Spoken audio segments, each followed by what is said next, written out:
Thank you very much. That's all. But we have a great dramatic finish. Oh, I'm sure you do, but Mr. Granson... Hit it! Broadway, Broadway, we've missed it so. We're leaving soon and taking June to star her in a show. Bright lights, white lights, rhythm and romance. The train is late, so while we wait, we're gonna do a little dance. Hello, all you theater lovers, both out and proud and on the DL, and welcome back to Broadway Breakdown, a podcast discussing the history and legacy of American theater's most exclusive address, Broadway. I am your host, Matt Koplik, the least famous and most opinionated of all the Broadway podcast hosts, and this is the beginning of what's going to be quite a crowded rest of your February. This is a review episode. I'm going to be touching back on seeing Betty Gilpin in O Mary, as well as URINETOWN at Encores. After this, there's going to be an episode direct from BroadwayCon, which was recorded just the other day. Live episode with me and Gray Henson. Immediately after that will be my review of Redwood, which I just saw today, this Sunday, February 9th, and that will be out probably the day after the BroadwayCon episode drops, because I have to wait till the review embargo is up on Thursday. After that, there will be, I think, one more review episode possibly, but then it's going to be the rest of the deep dives from Grab Bag. So hopefully the episode on the Wiz movie, and then a couple of different episodes on Angels in America, as well as touching base on Tony Awards. So you got all that to look forward to. And I hope you are all very happy about that. Before we jump into reviews, we've got a little bit of housekeeping. I know, our favorite word. I'll be quick, I promise, though, because we have a new review, and I would like to give it its worth. If this is a review that came after another recent review, and unfortunately, I read that review when we recorded the first Angels in America episode, which won't be coming out for like another 2 to 3 weeks. So the person who wrote that review, your time is coming, don't you worry. All right, here we go. Cue the Light in the Piazza overture music. 5 stars, standing ovation worthy. Broadway Breakdown is my favorite new podcast, and the fact that there is a huge library to catch up on makes it even better. Matt has that rare ability to be both entertaining and informative, all with a conversational presentation that makes it easy to listen to for hours. I also love that he's not afraid to share his unpopular takes and always supports his opinions with care and reason. Also, his willingness to do a Tony nomination episode, no matter how early it is, makes me happy. We are all thinking these things, so why not have an open discussion about it? A truly fabulous podcast. Thank you. It's always fascinating when people are like, oh, Matt's hot takes, his unpopular opinions, and sometimes I'm like, I wasn't aware it was that unpopular. It's fascinating when you find out that you're the anomaly, you're the outlier, but hey, sometimes you gotta be the special one. And on that note, let's jump into Oh Mary. We went back to see it after having seen it at the Lortel Theater off-Broadway back in February of 2024, and then we saw it on Broadway right after it opened in August of 2024, and we just came back to see Miss Betty Gilpin as well as a few other new cast members. I have already said that Oh Mary was number 2 so far in my ranking of this Broadway season, right after, in between Hills of California and maybe Happy Ending, and a lot of people were concerned about whether the play would still hold up if Cole Escola, the playwright, was no longer playing the lead role of Mary Todd Lincoln. And it threw a lot of people, myself included, when Emmy nominee Betty Gilpin was announced to replace Cole. Now, I'm only familiar with Betty's work on film and TV, and she's a phenomenal actress, but I never got the sense that she was quite the freak that you would need someone to be to play this role, because it's not just sort of the drag persona of it all, but the sense of humor of Oh Mary is a very specific kind of humor, or rather I should say, it's a humor that not everyone can do. And especially playing that role, people have asked, like, oh, should a male or a male-presenting person always play it, whether they're cisgender, non-binary, or, can cisgendered women or, female-presenting women play it, female-presenting people play it. And my response has always been, like, it doesn't really matter so long as you are a freak. Because the whole point of Mary Todd Lincoln and Oh Mary is that she is sort of the hurricane of the whole show. She is the chaos that everyone is sort of circling. And I wasn't sure if Betty Gilpin was going to be able to channel that. So I went in, again, open mind, at arm's length. There had been a couple of early reviews of her that were not terribly favorable, and then word of mouth quickly turned on her and got a lot more positive. So I was interested to see. I first will also say that the audience at Oh Mary was not that different from the audience I had back in August. It was a very female-heavy audience. It was a Wednesday evening, and I would say a lot of people in the audience were probably not used to this kind of humor. They enjoyed it immensely, but it was clear which things were sort of shocking to them and which things were enjoyable to them. You can always tell from a person by how they laugh when it's a laugh of like recognition and when it's a laugh of shock. And both times I saw Oh Mary, it was definitely laughs of shock on Broadway with the audience. At the Lortel, it was much more a laugh of recognition from the mostly gay audience. So Betty Gilpin, I'll just cut right to the chase. Betty Gilpin as Mary Todd Lincoln is phenomenally good. Is she as good as Cole? She's very different from Cole. The headline I sort of came up for it is, if Cole Escola as Mary Todd Lincoln is performing Charles Busch, Betty Gilpin is performing John Waters. Both of which are a very different sense of camp, but very understandable and totally valid. Because Betty is a feminine person and does not have the aura of a masculine presence in female attire. Her delivery, her attitude, and her energy can't channel what Cole did. And Cole's a very specific kind of performer. Cole's Mary Todd Lincoln was very much a performance. It was the idea of femininity. It was the idea of a woman as Mary Todd Lincoln. It's hard to explain. It's not that Cole wasn't earnest, but that earnesty was sort of masked by sarcasm and a dry delivery. And it was more the impression of a woman rather than a woman. And Betty is doing a heightened melodramatic version of a woman. And what was fascinating to watch was moments when Abraham Lincoln is sort of cutting into Mary Todd, sort of just really ripping her down to shreds. Or even when, spoiler alert, John Wilkes Booth, is also ripping on her in the second half of the play. The audience really kind of felt for Mary this time around. I think there was something about the fact that there was no veneer in Betty Gilpin. She was a cisgender woman playing a female character. It was a form of drag, but not the kind of drag that a lot of audiences have known for many years. So there was one layer less of theatrical presentation to her persona. And so when her character would get insulted, a lot of audiences took it to heart, which is fascinating to me. And it made Mary's journey all the more exciting for them when it all kind of came to fruition at the end.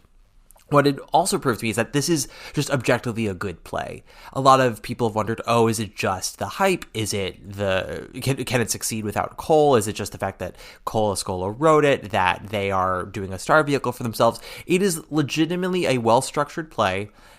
Everything connects. It all makes sense. It is still very funny. It is directed very well. And you can have other people play these roles and it can still work. So that was very exciting to me. I also want to give a shout out to the rest of the company. Bianca Lee as Louise is still in it. Who the fuck is Louise? And I gotta say, Bianca Lee I've always thought that she was quite delightful in this, but she's really come into her own over these last few months. She's really, she's found new jokes. She's gotten a whole new sense of energy. And she's really commanding the stage in a way that I always felt like she was sharing the stage with the rest of the company. And this time it's, she's definitely staked her ground. And then Tony Mocked as Abraham's, basically butt boy. He's also still doing very wonderful dry work. Our other two new members of the company are Philip James Brannon as Abraham, and Chris Renfro as John Wilkes Booth. Chris is very good. Chris is very much in the same vein as James Scully was. He's a little less... I mean, I don't want to say less dashing, because it's not about physicality. It's not about his looks or anything like that. He's a handsome man.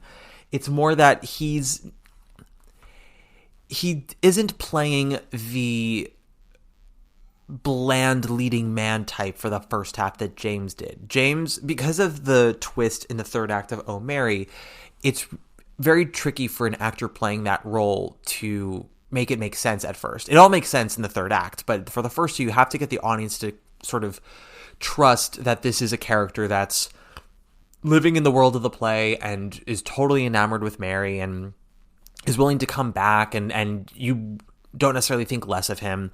And I didn't think that James totally nailed that when it was off-Broadway. Granted, they were still in previews. By the time they went through their entire off-Broadway run and opened on Broadway, I thought James really kind of nailed it. And Chris, to his credit, has only been doing this for like 3 weeks, and I think he also has nailed it. So props to Chris. I will say also, got to check my playbill here. For Philip James Brannon as Abraham, I'm going to say something that's very controversial for some of you. I preferred him to Conrad Ricamora. Conrad I really liked off-Broadway, and I liked him on Broadway, but a little something got lost for me in his interpretation of the role when they transferred. In sizing up his performance to a larger theater and to a Broadway audience, he brought a great deal of extra energy to the production and whatnot. But the beginning of the play, I said this before, whereas off-Broadway, it took a minute for things to get cooking. On Broadway, it started off at a 10 out of 10 in terms of energy, which, gets the audience riled up. But it, for me, robbed Cole as Mary the opportunity to be the hurricane, to come in with that much force, which they were able to do off-Broadway. It's sort of, you sacrifice having 3 or 4 extra laughs in the first 5 minutes between Abraham and I already forgot the name of his assistant, but between them, and you risk losing laughs in those first 2 or 3 minutes with those two characters in favor of really making an impression when Mary enters. And then on Broadway, they added a couple of new laughs by having that energy, but I felt it lessened the impact of Mary's entrance as well as the follow-up of Mary's scene.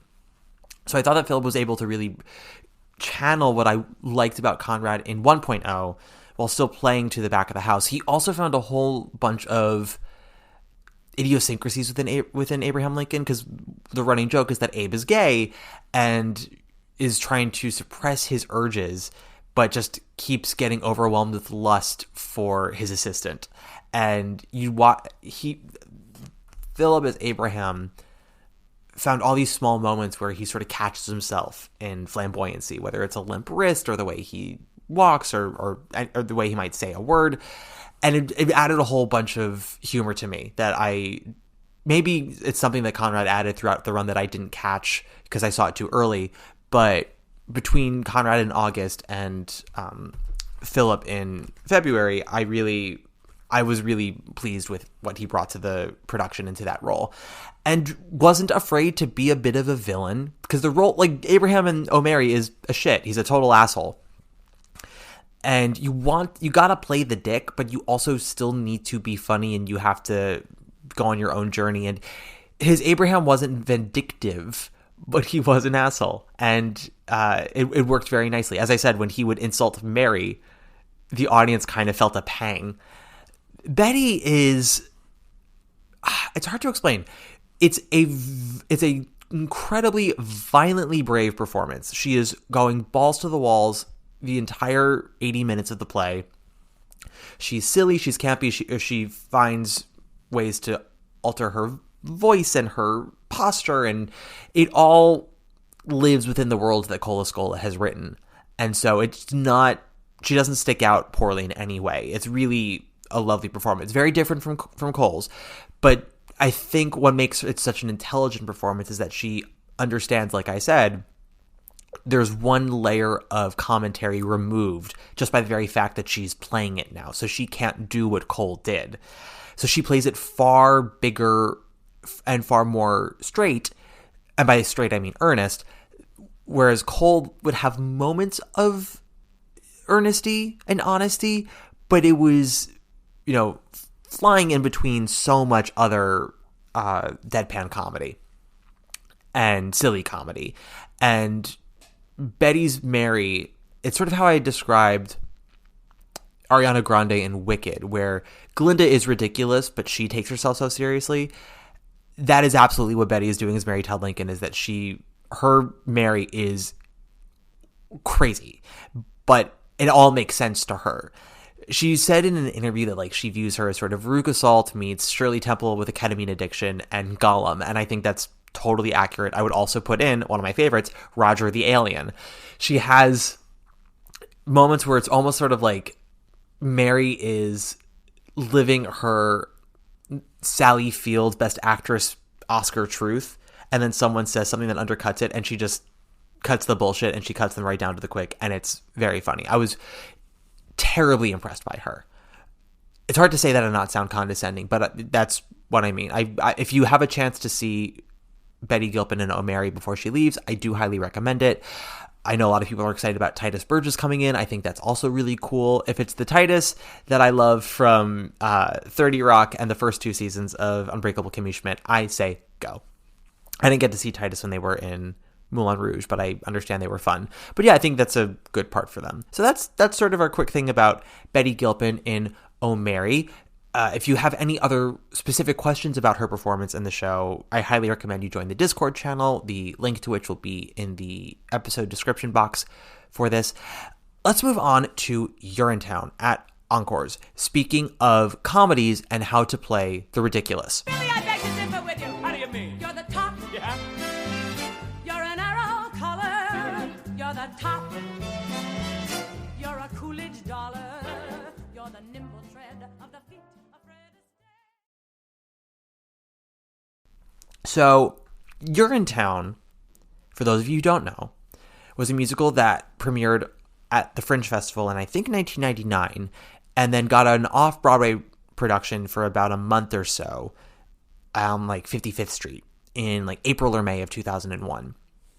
And then transferred to Broadway that August/September of 2001, and almost didn't make it because of the terrorist attacks on 9/11, but they were able to sort of persevere. They got really strong reviews. They were a major competitor at the Tonys that year, and that is one of the Broadway musicals to win Best Book and Best Score, but not Best Musical. It lost to Thoroughly Modern Millie. It's one of my main examples when Suffs won Book and Score, and I remember when, how can they win Book and Score and not Best Musical? I'm like, well, sometimes you can really admire the writing of something, but maybe the overall production leaves a cold impression on you, or something else just influences you more. And so that was sort of the case with URINETOWN and Millie. What's a little trickier is that URINETOWN also got the Tony for Best Director for John Rando. So I'm like, how do you win all 3 of those? Because there's also the production that you clearly like because you gave the director a Tony, but it doesn't win musical. Fascinating.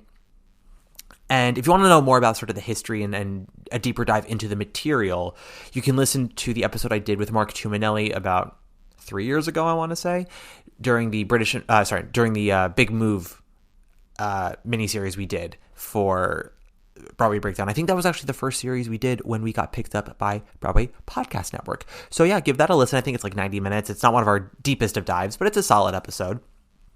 And this is the first show of the traditional Encore season. Ragtime was their gala presentation, but it is technically speaking Encores adjacent. This is the first of the 3 actual season shows. Next up will be Love Life, and then after that, Wonderful Town. And I've talked about this before. This really bugs me now with Encores. It was the case before COVID, but it's still the case after, more so now. Ever since Chicago transferred to Broadway, Encores has always kind of been hungry for another transfer. And sometimes it has happened. Sometimes it's a direct transfer. Sometimes it takes a little while in another producer or theater company picks it up. So when Kristen Chenoweth did The Apple Tree at Encores, technically speaking, it did transfer to Broadway, but it was a few years later, and Roundabout produced it, but it was Chenoweth, and it was the same production team. When Wonderful Town transferred to Broadway with Donna Murphy, it was a few years later, and again, commercial producers this time, and it would have totally different design and a recasting of everyone else, but it was Donna, it was Kathleen Marshall. Finian's Rainbow, same deal. Kate Baldwin, same director, but they didn't do like a cut and paste job like what they're sort of doing now. And I always kind of felt that the point of Encores was to relish in shows that maybe aren't perfect, but there's something about them that you can really enjoy. They worked once in the past, or maybe they only sort of worked once in the past, and you get to relive it, and you'll never see it done at this scale again. So you really just relish it and have it be the nice thing that exists for a week, sometimes 2 weeks.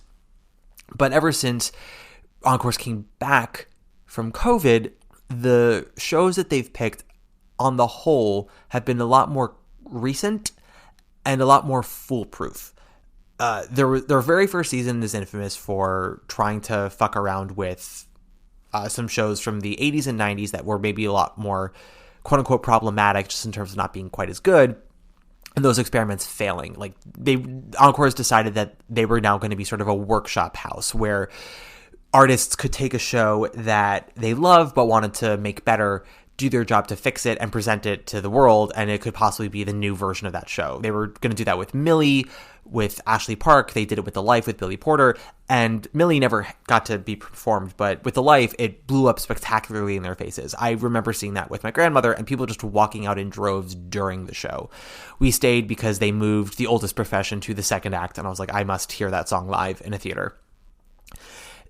Then everything changed with Into the Woods, a show that we have known works since it premiered, has been performed everywhere. It was done very simply, very cost effectively. It was a huge hit, transferred, made money, was nominated for Tony Awards, and this is sort of what they're aiming to do again. They did it with Once Upon a Mattress, and now people go to every Encore season and they go, oh, is this show the show that's going to transfer? That puts a fuck ton of pressure on an Encore's production, considering how little time they have to prepare. It is about a 10-day rehearsal process. That is to learn the whole show, stage the whole show, tech the whole show. And people are lenient on Broadway shows that go into previews, saying like, oh, they need to get their feet wet, they need to settle it first. And those are shows that have 6 weeks of rehearsal and a week and 2 weeks of tech or whatever. By the time a Broadway show ends their rehearsal process and finishes tech, like, you could have done 4 Encore shows during that time in terms of like how long it takes them to rehearse and perform. So I've always felt that was incredibly unfair on the actors. It puts a whole lot of pressure on them to deliver. It puts a lot of pressure on the production team to deliver a completely finished, polished product. And it's also just not really what Encores is supposed to be. It's like a theater nerd's excavation? I don't know. It's late and I have a cold, so words are hard.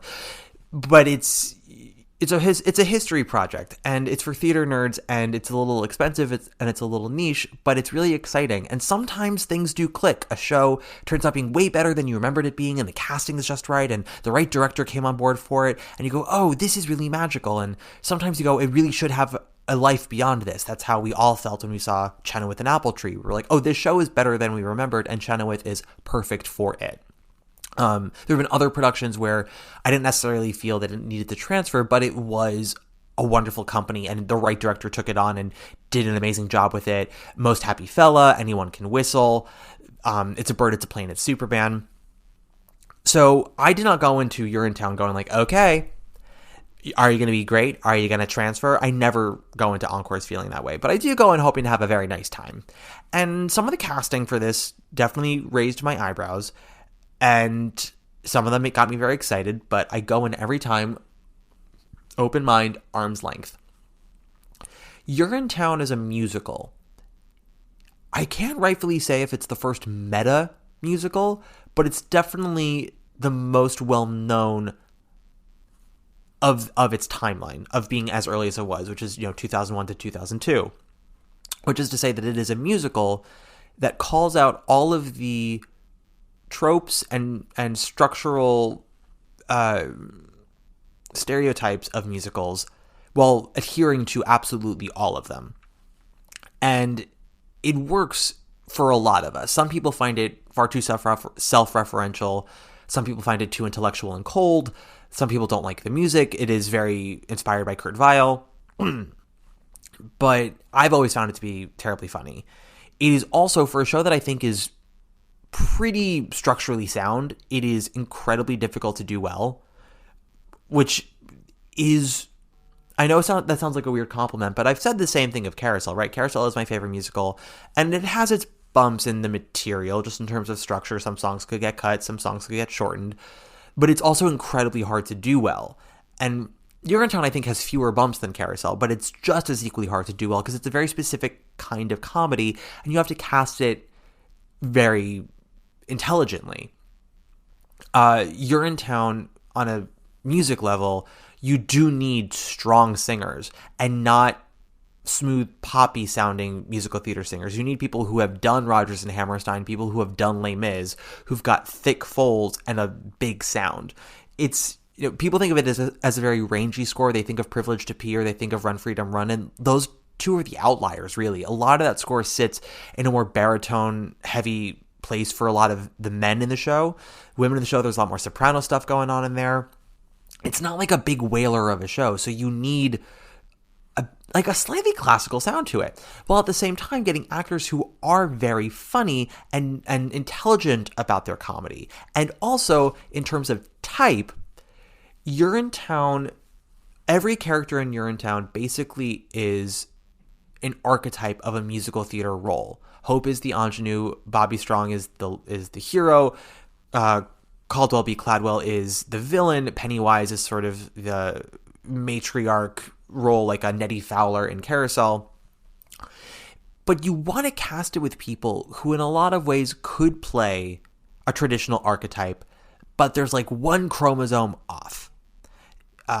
If we're being the more pithy way to say that is sort of like the non-Eck version of these archetypes. Like, who's the non-Eck Julie Jordan? Who's the non-Eck Billy Bigelow? But it's like a little more than that. It's not the lesser version. It's just the slightly off version. Like, what you want to do is you want to write down all these archetypes, the romantic lead, the ingenue, all that stuff, and think of, like, today, who is the absolute first person that comes to your mind for each of those archetypes.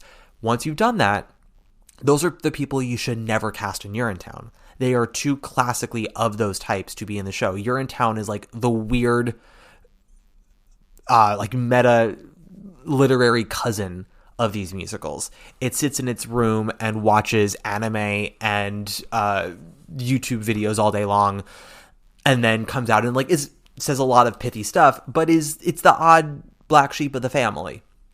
And you got to sort of cast it as such.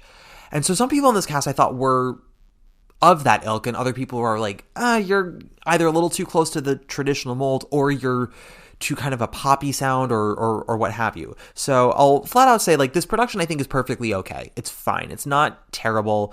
It's not amazing. There are moments that are incredibly enjoyable. There are some moments that are quite tragic in quality. More often than not, it's just perfectly pleasant, which is not a ringing endorsement enough for something to transfer from Encores to Broadway, in my humble opinion.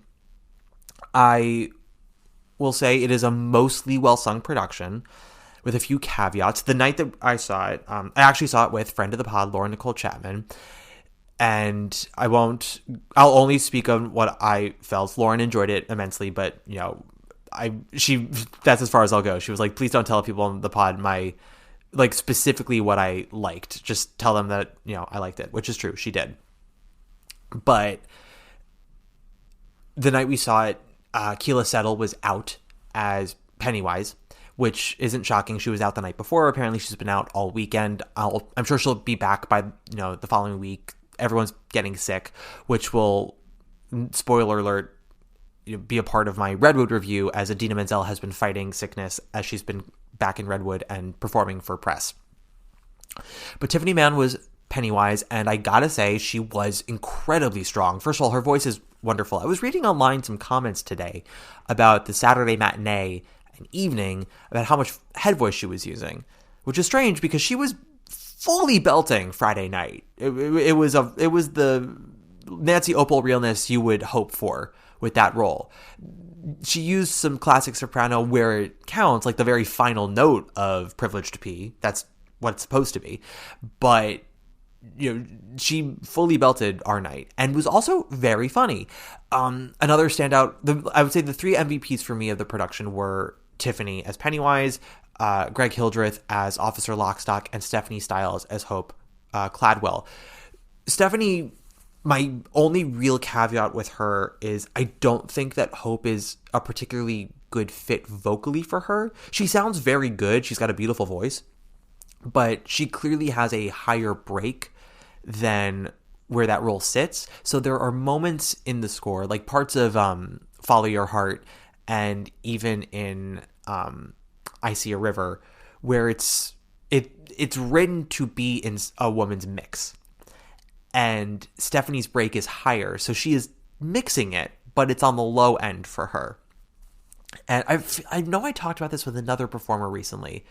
We talked about this with Audra Passaggio and Gypsy, but somebody else where it was like a person's break is lower. Oh, Ariana Grande's break. We were talking about this in the Wicked episode with Joel, where someone was saying like it felt sometimes, especially at the beginning of No One Mourns the Wicked, that Ariana's soprano was kind of breathy when she wasn't, hitting the really super high notes. And my belief is that because Ariana Grande has such a wide range and also has such a high belt, her break just sits higher, much higher than Kristen Chenoweth's. And Glinda was written for Chenoweth.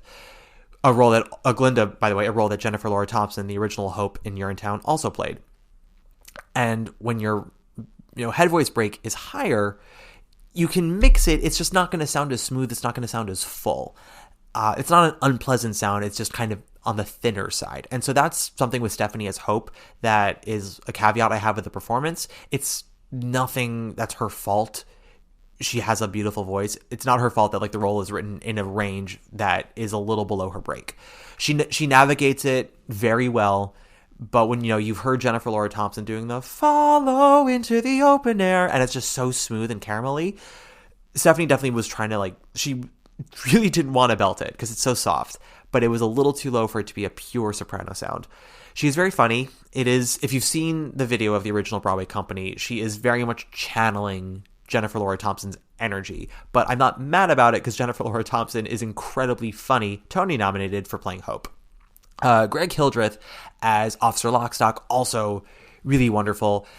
Lockstock, for those of you who don't know the show, is both a character in the show as well as the narrator of the show. And he is where the majority of the meta commentary comes from, where he talks about what roles people play in the story and what songs are, about to happen or what songs need to happen. And it's easy to do it and push. Just lean really hard into the meta-ness of the jokes. And the best Lockstocks are the ones that play it incredibly straight, which is what Greg does. He plays it a little light compared to Jeff McCarthy, who was very much a self-serious Lockstock. Like his Lockstock studied Shakespeare in college and never totally let it go. Greg Hildreth is sort of just like, yeah, I know all about this stuff. What of it? And it was a lot of fun and definitely landed very well. He has a great chemistry with Chris Fitzgerald. I'll talk a little bit more about the impressiveness of Greg's performance in a second because I need to now pivot to sort of where things get a little muddier and weaker. There are other people in the cast who do a really good job. Jeff Hiller as Cladwell's associate, I forget the character's name. He has a lot of fun finding little bits in his performance to get audience laughs and sympathy. The ensemble does a really good job of finding moments for themselves. Major shout out to Jenny Barber, who I've always really enjoyed ever since I saw her in The Performers on Broadway.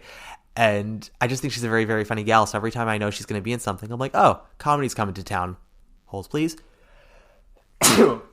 Told you I had a cold. She definitely has a few moments in the show that Lauren and I both we guffawed and then sort of snapped our fingers at her for just finding really smart pockets to get a laugh without sacrificing story or her fellow ensemble members. Kevin Cahoon is also very good in the show and quite funny. The issue vocally with a lot of the cast, similar to Stephanie and also similar to Jordan Fisher, is there are members of the cast, I would argue most of the men in the ensemble are tenors, and they have beautiful voices, but they are light, poppier sounds, and they are higher than the score writes for. So there were a lot of numbers that did not have vocal heft to them because the money notes were like 4 notes lower than a lot of these guys' money notes actually are. And again, it's no one's fault other than just it's not a total vocal match. It doesn't sound bad, it just sounds light. And things like the opening number really need to hit you over the head. Run, Freedom Run really has to sail. The Act 1 finale really kind of has to sail. And a lot of like final buttons just sort of landed, not with a thud, but just sort of with to quote Waitress, a soft place to land. And you don't listen and go, oh God, how terrible. But you listen and you go, okay, not giving me everything I want, but it's not bad. And that's also sort of just a problem that stems from, on a production side, from like behind the table of what you're looking for your production. And the lightness of the sound, which is also something that I have issues with Jordan Fisher in the role of Bobby, also stems towards casting and acting. There's not a lot I can really say about Rainn Wilson as Caldwell B. Cladwell. He doesn't make much of an impression. He doesn't have a bad take on the role. He just he's clearly not super comfortable on the stage, or at least on the musical theater stage, and especially with an Encores rehearsal schedule. He dropped a couple of lines and a couple of lyrics the night that we saw it, which happens. But he wasn't able really to relish in the role. And on top of that, he did, because of the short amount of time Encores has to rehearse, and because I'm not entirely sure if the director is a major comedy director, there was a lot of air in this production. A lot of bits had room to breathe and really, sell an audience, but things were not moving along at a steady clip. And they really have to in URINETOWN. You can't languish in each laugh. You have to keep going. And the cast has to drive the momentum. They can't just sort of let the audience decide when they're done laughing. You have to, if there's a really uproarious applause and laughter coming from the audience, you let that begin, and then you have to dictate to them, we're going to move on now, get yourselves together, because another laugh is coming. Because if you keep waiting, the comedy's going to die. There's an urgency to the story, and urgency is great for comedy, because again, comedy lives in timing and tempo. So if you're languishing in it all, it's not that the comedy dies, it just softens, and everything is very soft in this production. The thing, and that sort of leads us to Jordan Fisher's performance as Bobby. I like Jordan Fisher as a performer. I don't know him as a person. I like the sound of his singing voice. He seems like a nice guy, and he's a dedicated performer. I had not always liked him on stage, though. I was very vocal about not liking him in Sweeney Todd. And the fact that he was a bad Anthony in Sweeney Todd, in my eyes, when I watched URINETOWN, I was reminded of that. Because you want to kind of cast someone who's playing Bobby Strong, who almost got Anthony, and then was decided that they didn't look enough like Jordan Fisher, or enough like Matt Doyle, or enough like Victor Garber. But can still sing the house down with it. Jordan's voice is a pop sound, and he doesn't have a heft in it that really lends Bobby's music to sail, in my opinion. His voice is also odd because his range is actually a lot higher than you would expect, and the higher he goes, the stronger he sounds. And so a lot of money notes for Bobby are like right in his break, and he would often option up a little higher and then sort of drop down to the money note at the end. And a lot of those option ups, do not fit with the tone of the music of URINETOWN. This is not a commentary on musical theater using contemporary musical theater songs. It's a commentary on musical theater using very old school musical theater songs. Follow Your Heart is not 17 from Heathers. The closest you get to like modern day musical theater is Privilege to Pee and Run Freedom Run, I would argue. But Privilege to Pee, as it's written, doesn't sound like contemporary musical theater. We only think that because of the high wailing we know that comes from that song because of Nancy Opel. But Nancy Opel wasn't the ideal singing voice for that role. Again, that role was sort of modeled after the Nettie Fowlers and Ellers of the world. And they wanted a soprano in it. And Nancy Opel came in and just wailed it. And they're like, well, fuck me blue. That's great. And we'll take it. And that's how we know it. But, Privilege to Pee itself is very Vile-esque. And Run Freedom Run doesn't sound like contemporary musical theater. It's a gospel number, but it's one of the more high energy numbers, and it allows for some wailing in there. And to his credit, that is absolutely Jordan Fisher's best moment in the show. For any issues I have with his performance in URINETOWN, and he's not bad in the show, mind you.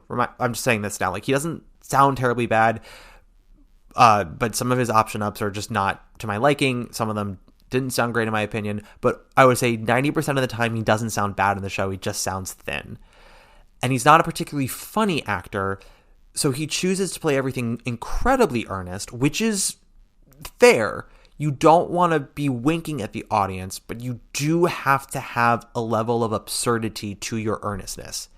It is again, it's Betty Gilpin and O'Mary, right? It's you are ridiculous, but you don't realize it. So you got to be serious in a ridiculous world. I think I've said it before, but I have a lot of my friends who have been in Mamma Mia on Broadway and on tour would say that Phyllida Lloyd would tell them when she would come to give notes, you got to have 1 foot on the ground and 1 foot in the air. You as the actor know that this is silly. Your character takes it seriously. Find the balance. And Jordan mostly just plays it very sweetly and earnestly. And it gets him a couple of laughs, but not as often as he should. That said, he absolutely does nail Run Freedom Run, which is perhaps the most important number if you're going to play Bobby Strong to nail. He sings it incredibly well, and he finds humor in it. When he's conducting the ensemble during the gospel part, during the choir part, he has a physicality in there that is silly, and it's maybe more overly silly than the rest of the show would ask for, but because of the energy of that song, it's totally justified. He has a good chemistry with Stephanie, but I would argue Stephanie, comedically speaking, is sort of mopping the floor with him. So it's even more impressive that she's able to land as many laughs as she can with him when he's not really setting up the volley for her to spike. Which actually then translates now to Greg Hildreth again as Officer Lockstock, who I said has a very good rapport with Chris Fitzgerald as Officer Barrel. Lockstock and Barrel, get it? But where Greg has a bit more trouble is opposite his little Sally, who is played by Pearl Scarlett Gold. Little Sally is a child character of the show. Age not totally known. It's always been played by an adult woman. And again, it's because it's more the idea of a child in a show, not an actual child in the show. And a lot of the humor of the show isn't as good unless it's played by a small, high-pitched voice, older person.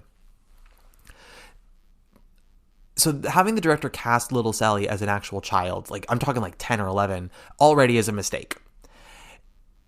Also, when you're of that age, unless you are truly a prodigy, you don't have an innate sense of comedic timing that you can nail, especially with like 10 days of rehearsal, right? So there's a rhythm and a rapport in the scene work with Little Sally and Officer Lockstock that doesn't exist in this production simply because the young actress playing her doesn't know how to convey that yet. She's just simply too young and inexperienced. That is not a critique of her, that's just a fact.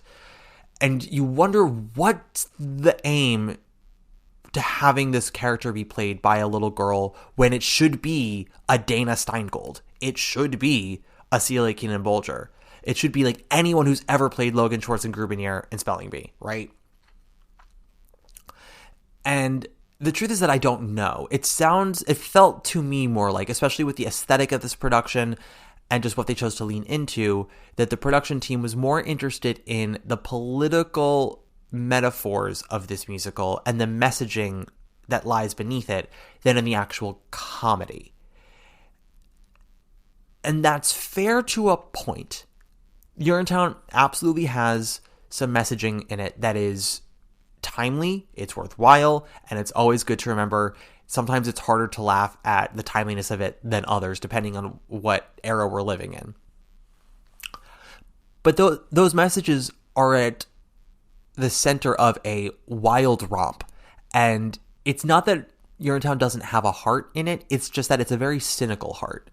And the cynicism, it only gets away with if you lead and lean on the comedy. And this production doesn't really lean on the comedy. It is still funny. They've cast enough comedic actors that it remains funny, and the show just has too many good jokes in it to not be funny. It could be funnier. It could be tighter. It could be smarter and a little more cynical.